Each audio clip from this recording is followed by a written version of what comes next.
Hi everyone, Stephen Vantassel here, wildlife control consultant, bringing you another episode of Living the Wildlife podcast as part of the Pest Geek podcast family. So welcome aboard, I'm glad to have you here with me. What's today's topic? Well, today's topic is I wanted to talk about ticks and opossums. I had a subscriber reach out to me, or at least I think he's a subscriber. He contacted me on Facebook and said, Stephen, would you discuss this ticks and possums thing? And I said, oh, that's kind of an interesting idea. So did a little bit of research and trying to get down to it because we're going to get geeky here in the Pest Geek podcast. So as you know, you've probably seen this all over Facebook from time to time. You have, probably call them the opossum mafia, where they just simply are touting all things beautiful, wonderful possum. Now, I've done a previous podcast sort of debunking the idea that possums don't carry rabies. Well, that's not true, as you know, and I'm going to refer you back to my previous podcast on that.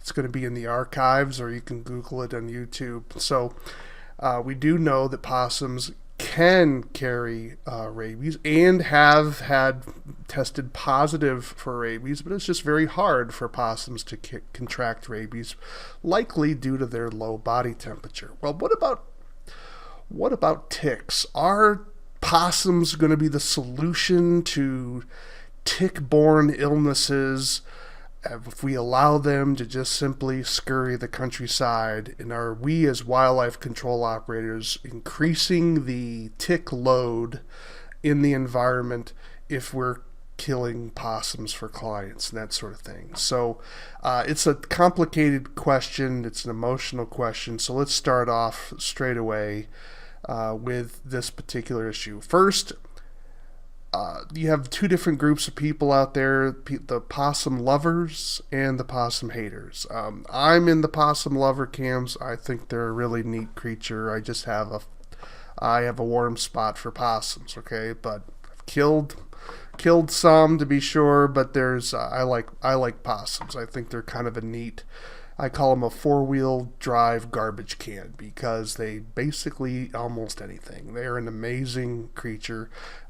They've only come to the northern tier of the United States. It's believed after the Civil War, the one theory is that they were hopping on trains that were coming back and forth. But in any event, there's obviously a number of people that are just really gaga over possums, and they're trying to sort of rehabilitate this animal. And so you can see my screen here where people are trying to tell how wonderful possums are. Look at these beautiful photos here. I just did a Google search on possums and ticks in Missouri, for instance, and that's really cute. You have a mom possum there with her young, right? A female with young. So that's pretty neat.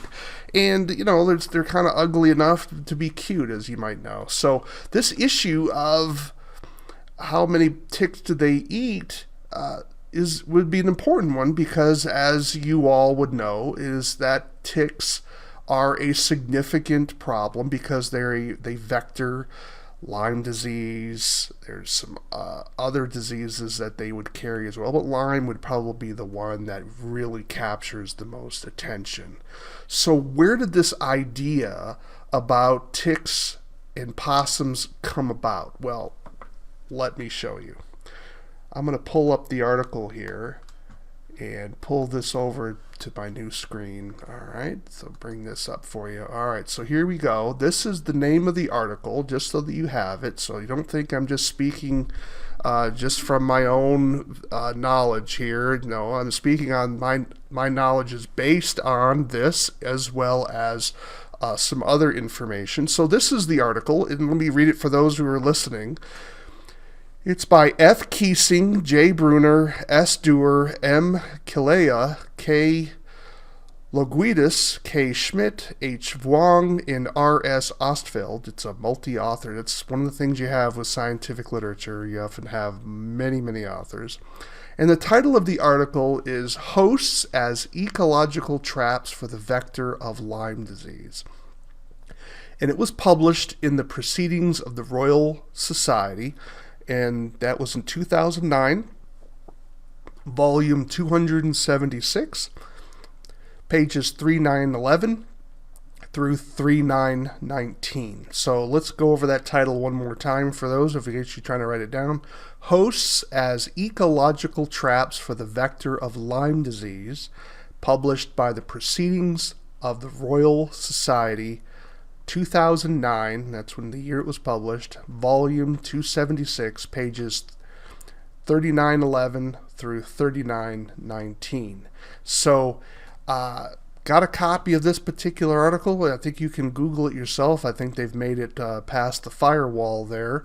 Not sure, because I have access to materials through various means beyond firewall, so I have access to things that most of the public would not generally have. Not that it's secret, it's just you have to pay a fee to get into some of these journal articles. So let me kind of summarize what this researchers did, and that is what they did was they wanted to investigate the deer tick, and so they got a bunch of larvae of the deer tick by basically growing it themselves. I mean, they took some animals that had deer ticks on them and then basically had them feed and ultimately raise all of these larvae of ticks that they could then use in their study. Then they went out into the northern woods of New York and captured some animals. And let me give you a list of what the animals were that they captured. Let me go down here to get to that particular section. So they went out and they looked at a mouse, a veery, which I believe is a bird, a catbird, a chipmunk, a squirrel, and a possum. And so they have, whatever their sample size was for those animals. And what they did was they took these animals and they put them inside of cages and then had them acclimate a little bit, and then ultimately they would take 100 larvae and then they would place them on these animals and then restrain the animals for 4 hours to give the larvae time to attach and begin feeding on these animals. And then they would release the animals from restraint to see how well the animals groomed off the ticks. So that's kind of the research in a nutshell. Of course, there's a little bit more detail there, but that's kind of it in a nutshell. And so what they were looking at was how do these larvae, are they able to stay on long enough to attach? Now let's understand a little bit about tick biology. Okay, so when we're dealing with hard ticks, hardback ticks like the deer tick, and I think I have the scientific name of the little bugger here, if I can find it here, the black-legged tick. Oh, let me see if I can find it. Yes, here it is, Ixodes scapularis. Okay, Ixodes scapularis. It is the species involved in spreading Lyme disease. Now, it's not that the tick has the disease in it. The tick has to be infected with the disease, and it gets infected with the disease from its host. And when the tick starts from an egg, so the female gets a blood meal, she's fertilized, she deposits eggs, the eggs mature, and they go into different larval stages. I think there's 3 or 4 larval stages that the tick must go through before it reaches maturity.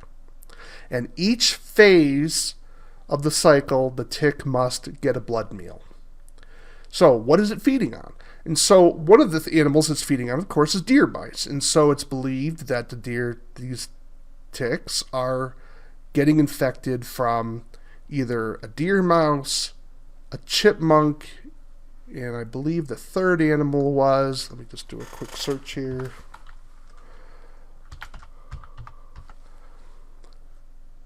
To find it, where it's getting infected from. Nope, it didn't come up. Let me say the Lyme hosts. That word didn't come up. But it's certainly those two, chipmunks and deer mice. So the larvae only becomes infected when it gets a blood meal from an infected host. And then when it feeds the next time, that's when it can help transmit that disease to the next host. Okay, so a larvae in its first instar won't be infected until it feeds on something that is infected. All right, so what they did was they took these animals again and they restrained them for 4 hours first after they placed 100 ticks on them, and then they basically allowed the animals to take time to see how well they groomed to eliminate those ticks. And basically, once there was enough time passed, then they would go back in and then see how many of those ticks fed on the animals, how many were removed, how many fell off the animals, because sometimes the ticks would just fall off for whatever reason. And any tick that they did not find, they assumed was eaten in ticks that were sort of destroyed. That would be from the grooming process, and how many were left. And then they quantified that. So they basically had a ratio of how well certain animals groom themselves versus others. Okay, that's, again, this basically, 10-page paper or so. It's basically how that research went along. And so let's take a look at some numbers here that I just want to show you here in the screen. The shorter the column, the fewer ticks that remained on the animal. So you can see the ticks were all able to most of the ticks were able to hang on and get a feeding, right? So obviously mice, that makes sense. Deer, mice are a significant problem. And then we have a bird, and so these other groups, the letter B's show that these species are similar in terms of how well they remove ticks. A was the worst, that was the deer mouse. But possum was the best. So what the researchers found was, of the 100 ticks that were placed on the possum, somewhere in the vicinity of 97% of the ticks were removed from the possum. So then they theorized, is it possible that if our possum's able to sort of act as what's called a ecological trap? Are possums, as they're moving through the woods, are they acting as an ecological trap for ticks? And what that is just basically a very fancy scientific term that the ticks become attached to the possum and then ultimately get removed, so that only 3% are able to be successful. Well, that's, if I told a client I had a pesticide that was 97% successful on an insect, that's pretty impressive. All right, we may focus on that 3%, but that's pretty impressive. And so the idea is, if we're able to just move a bunch of opossums through the area, and they're going to remove 97% of the possums, 97% of the ticks that get on them, that's pretty impressive. Now, whether that has significant environmental impact, that's the $1 million question, right?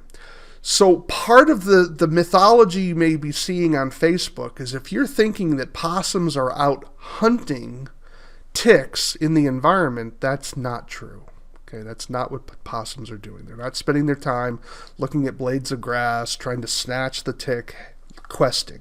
Okay, if you're familiar with questing, you're not familiar with questing, go look it up. So when a tick goes to the end of a branch or something and then shoots out its legs, extends its legs, hoping that as an animal walks by, it's able to grab on and then finds its host that way. It's called questing. And so that's what happens when they get onto a possum. Possums scurrying through, various grasses and tick-infested areas, and the tick says, "Hey, warm body," grabs on and then tries to get a host and tries to get a feeding, and unfortunately for the tick, fortunately for us, 97% of the ticks that get on the possum get removed because it's during its grooming process. Okay, that's pretty cool. So, but that is different from suggesting that possums are out hunting ticks. Okay, it's simply not true. So a possum is only killing a tick indirectly, in the sense, hunting ticks indirectly as part of the grooming process. It's like, hey, what's this thing on me? I'm getting this thing off my body. Okay. Whether that had the bigger question of whether the possum is killing of ticks as in their grooming process is significant enough to have an environmental impact, that's a separate question that has yet to be asked. What the researchers did note, let me get back up to the head of this particular page again. What the researchers did note was that when you removed chipmunks from the environment, when those numbers dropped, the ticks tended to infest deer mice even more aggressively, which makes sense because the ticks are desperately looking for something to get a blood meal on. If they don't get a blood meal, they're ultimately going to perish, right? So in order for them to pass through the various stages of their development, they've got to get a blood meal. So removing chipmunks, because chipmunks are a significant source for their blood needs as well. So removing chipmunks actually forces the ticks to go to deer mice. Now with deer mice are the primary vector of Lyme disease. They're that host to Lyme disease that allows the ticks to become infected. And the problem with deer mice is they're everywhere. They're ubiquitous. They're found in all types of environments. So the question becomes, if you're really looking to control ticks, are you going to focus your attention on possums, or are you going to focus your attention on deer mice? Well, the answer should be obvious. You're going to focus your attention on deer mice. Do possums help? Yes, but do they meet the criterion of a true ecological trap? Yeah, let me give you what that definition is. Again, an ecological trap is, and this is quite technical, so I got to read it for you, okay? So it says an ecological trap is an area an organism occupies by preference, but that actually decreases its ability to live compared to another place. Now, the place in this instance is, do ticks live better on an opossum versus some other animal? Well, that's obviously not true. They don't live better on possums because they're more likely to get eaten. Okay? So if a tick has a choice between living on a deer mouse and a possum, it should pick the deer mouse, right? But that's not always what happens, right? So the ticks that fall onto an opossum are more likely to get killed, so that's like a trap, right? You don't want to be in a trap if you're trying to survive. You don't want to go on a trap. You want to go on something better, right? So why are these ticks getting picked up by possums? Well, ticks are stupid, so they can't think it out. So they basically grab along, and then most of them get killed. The three criterion for something to constitute an ecological trap are: the organism must prefer the habitat. It must have fitness, the fitness in that habitat must vary compared to other habitats, and the organism must have a lower fitness in that habitat. So in other words, the ticks must prefer the possum, which clearly they go after them, so that's probably going to fit. The fitness is just a term with how well does the animal survive. Okay, that's basically what fitness means there. How well do ticks survive? Well, do ticks survive differently in different environments? Well, yeah, they survive better on a deer mouse and less on a possum, so that fits. And then the organism must have less success on the possum than in other habitats. That would make the possum an ecological trap. So there you go. Is the possum an ecological trap? Yeah, it is an ecological trap. The next question is, and this was something brought out by Snopes. I'm not a big fan of Snopes for other reasons, but they're certainly correct in this. The question ultimately is do possums impact Lyme disease on an environmental scale is it significant enough to make a difference? That's unknown. And this research doesn't answer that question. It's not a fault of the researchers. I'm not here bashing the researchers here. What they did was great. Glad to have it. But sometimes how people took this research and maybe spun it a little bit beyond what it should have been. And if you're looking for a really good article to kind of summarize some of this up for you, I found one, and I want to give a shout out to it here because I'm certainly going to encourage it. And it's from the Fur Bearer Conservation Group, and they have an article on the possum benefits, beliefs, myths, and misconceptions. So if you go to the furbearerconservation.com and then just do a search there for the opossum, do the search, the opossum : benefits, beliefs, myths, and misconceptions, you will see, if you scroll down, there'll be a link that says impacts on Lyme disease. So we're scrolling there, and then it will talk about how this particular study, and they will evaluate it, and they would say, look, it's possible that the possum removes 5,000 ticks per season. And they continue on, and they note that the possum really isn't going to be necessarily something that's eliminating ticks from the habitat.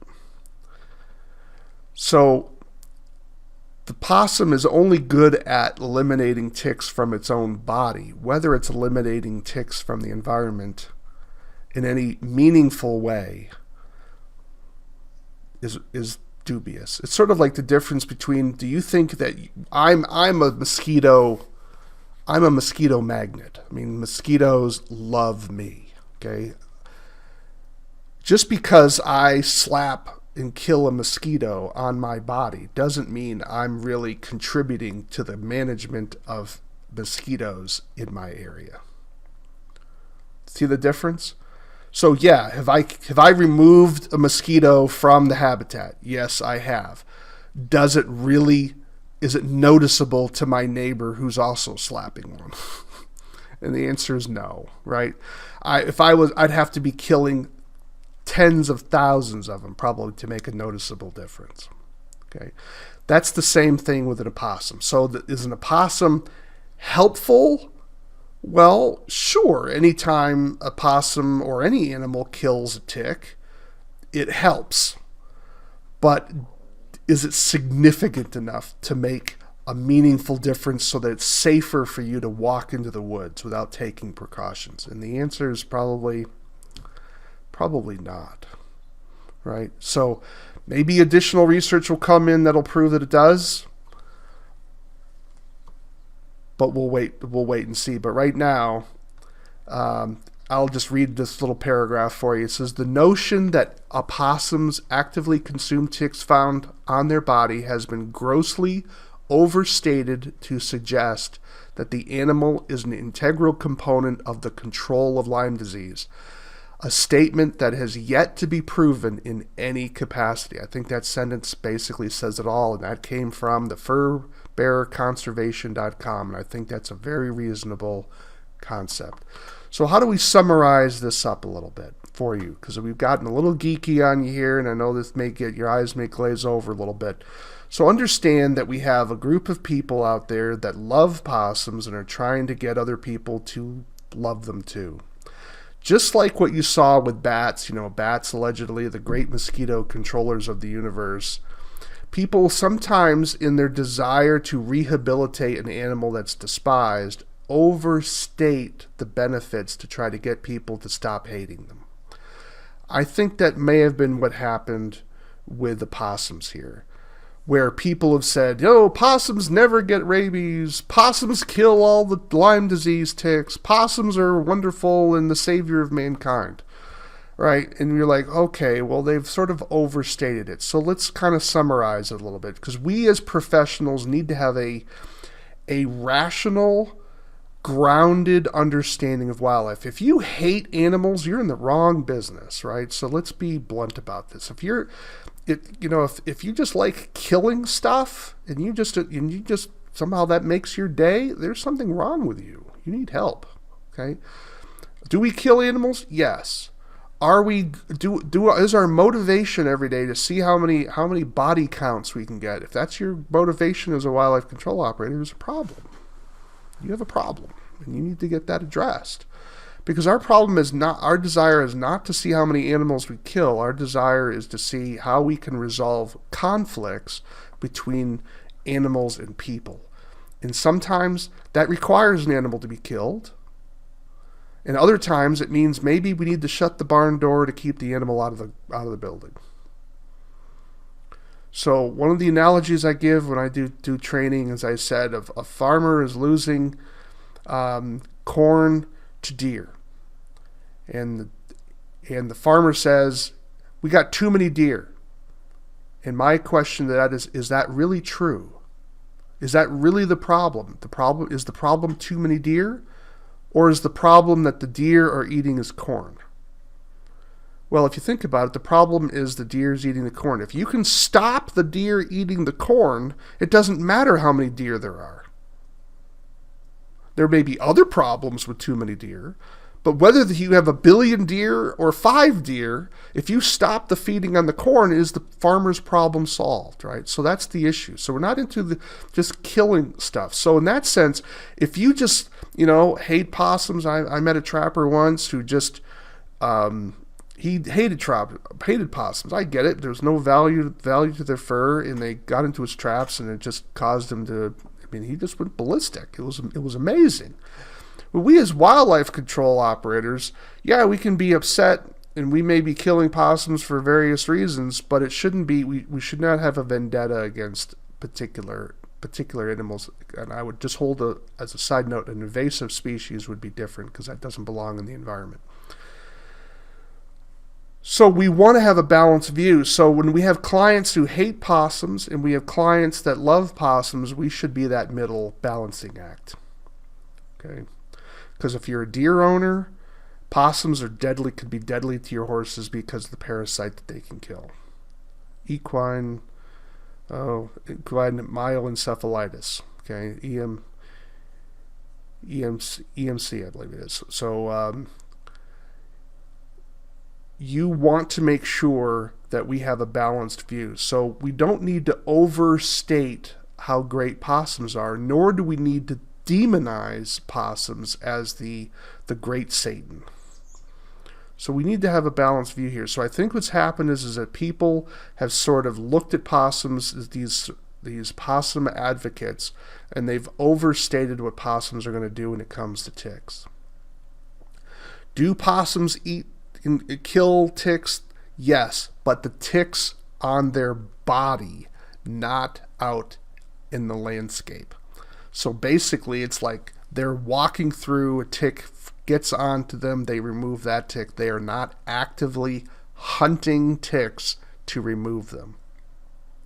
So in that sense, possums are not necessarily, and I doubt it's ever going to be demonstrated this way, that possums are sort of an environmental sink for ticks to be removed from the environment. I doubt it'll ever be shown to be good enough for that. I hope that has been helpful for you in terms of understanding that a lot of these rumors and things that get set out, there's often a kernel of truth in there, and often things just kind of get bent a little bit. So they're spun a little bit.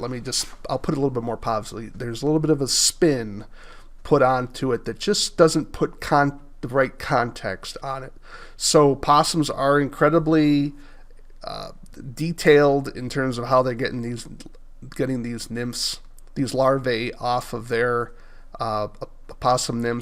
tick nymphs off of their body. They're really good at doing that. But unfortunately, it's not going to be probably enough for us to walk through the woods and not worry about ticks, right? So if you want to do that, you need to control the deer mice, and I would also probably suggest, the research suggests, controlling the deer, and also